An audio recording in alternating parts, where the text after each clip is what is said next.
नमस्कार, मी प्रणिता बोरसे. आपण पाहत आहात TV9 मराठी आणि आता बुलेटिन मध्ये पाहणार आहोत न्यूज टॉप 9. सुरुवातीला विधानसभेच्या रणसंग्राम संदर्भातील बातम्या. जे तुम्हाला कुत्रा बोलतात त्या भाजपला मत देणार का? आता भाजपला कुत्रा बनवण्याची वेळ. काँग्रेसचे उमेदवार साजिद पठाण यांच्या सभेत नाना पटोलेंचं वक्तव्य. भाजप नेते रावसाहेब दानवेंनी कार्यकर्त्याला लाथ मारली. अर्जुन खोतकरांसोबत फोटो काढताना दानवेंची कार्यकर्त्याला लाथ. कार्यकर्त्याला लाथ मारताना दानवेंचा व्हिडिओ व्हायरल. मराठा समाजाची मतं बोटाच्या काड्यांवर मोजण्या इतकीच भाजपचे उमेदवार बबनराव लोणीकरांचं विधान. तर काँग्रेसमधून हकालपट्टी झालेल्यांनी चुकीचे व्हिडिओ व्हायरल केला. लोणीकरांची सारवासारव. पंतप्रधान मोदींची आज पुण्यात सभा. दौऱ्याच्या पार्श्वभूमीवर पुण्यातील वाहतुकीत बदल. योगी आदित्यनाथही आज अकोल्यात सभा घेणार.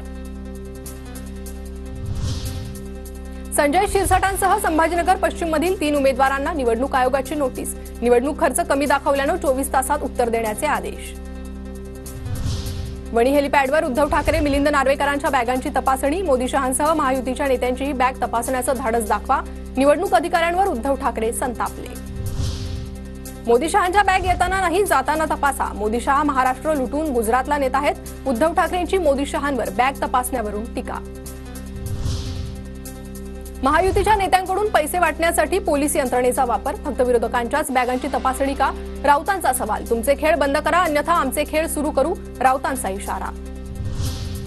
महाविकास आघाडीचे खासदार अमोल कोल्हेंच्याही बॅगची हेलिपॅडवर तपासणी. नियम फक्त विरोधी पक्षांनाच अन सत्ताधाऱ्यांना मोकळं रान हे अमान्य. ठाकरेंनंतर कोल्हेंचा व्हिडिओ पोस्ट करत संताप.